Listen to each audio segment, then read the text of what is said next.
খুব ভালো বন্ধু হয়। আমার ডাক শুনলে দূর থেকে চিনতে পারে আমার ডাক। গরুর আবার প্রিয় বন্ধু ষাঁড়, এও সম্ভব? কেন হবে না? তুইও তো মেয়ে। ভোলা, নন্দী, শিবু কি তোরা বন্ধু নয়? আচ্ছা আচ্ছা, বেশ মানলাম। তাহলে চল আমরা এবার চিড়ে মাখাটা খেয়ে নিয়েই রওনা হই। মধু কাকা যেখানে বলবে সেখানেও তো আমাদের আজ রাতের মধ্যেই যেতে হবে ওই মধু আনতে। কালই তো নীল ষষ্ঠী, ভোরের আগে ফিরতে না পারলে ভোলানাথের পুজোয় যে ব্যাঘাত ঘটবে। ঠিক তাই, কিন্তু এই রাতের বেলাতেই যাবি ওই মধু নিতে? আমি বলছিলাম কি, আজ মধু কাকার থেকে সেই জায়গাটা চিনে এসে তারপর কাল ভোর ভোর সেই মধু খুঁজতে গেলে হতো না? তোর সবেতে ভয়।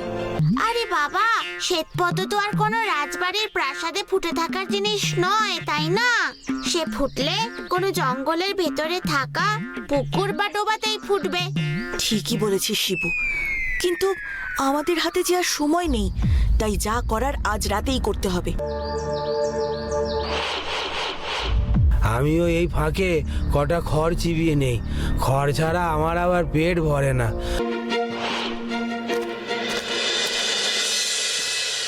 বাবা ভোলানাথ, বাবা গো, আমার যদি উপায় থাকতো আমিও ওই ছেলে মেয়েগুলোকে এই রাতে কোথাও যেতে দিতাম না।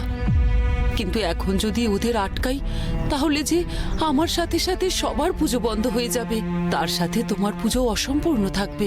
তাই বাধ্য হয়েই তুমি ওদের রক্ষা করো বাবা, তুমি ওদের রক্ষা করো।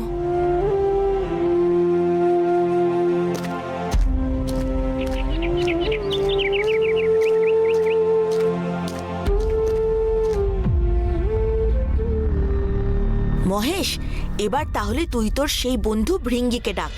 সে না এলে তো আমরা মধু কাকার বাড়ি চিনে যেতেই পারবো না। হ্যাঁ, ডাকছি, দাঁড়া। আম্বা, আম্বা।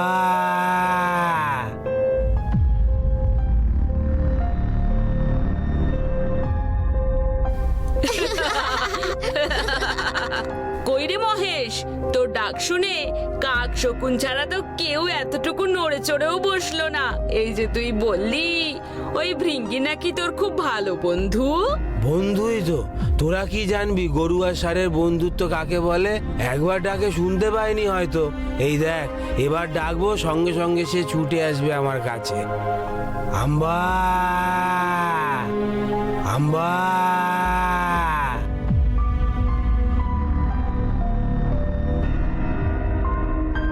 কি রে মহেশ, কেউই তো আসছে না। তবে কি আমরা অন্যভাবে মধু কাকার বাড়ি খোঁজার চেষ্টা করব?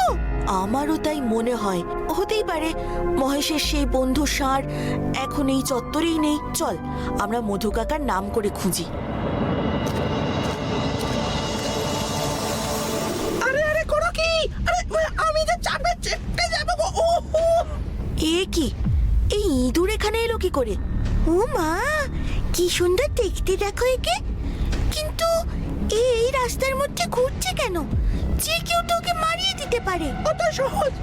আমি নেংটি, লোকের পা তোলার আগে আমি সেখান থেকে পালাতে পারি। আমাকে ধরার ক্ষমতা কারোর নেই।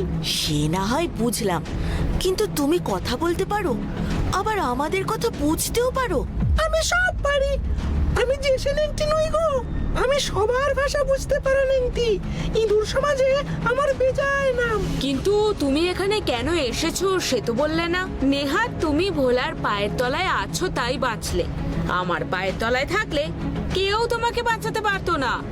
এইভাবে মানুষের পায়ে পায়ে কেউ ঘোরে? আমার বয়েই আছে মানুষের পায়ে পায়ে ঘুরতে। মানুষ তো আমার দু চক্ষের বিষ। ওরা সুযোগ পেলেই আমাদের বিষ দেয় কিনা তাই।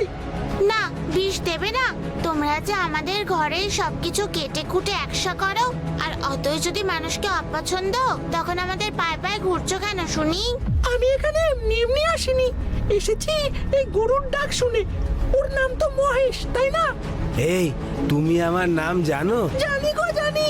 আর এও জানি ওই ষাঁড় ভৃঙ্গির সঙ্গে তোমার কি সম্পর্ক।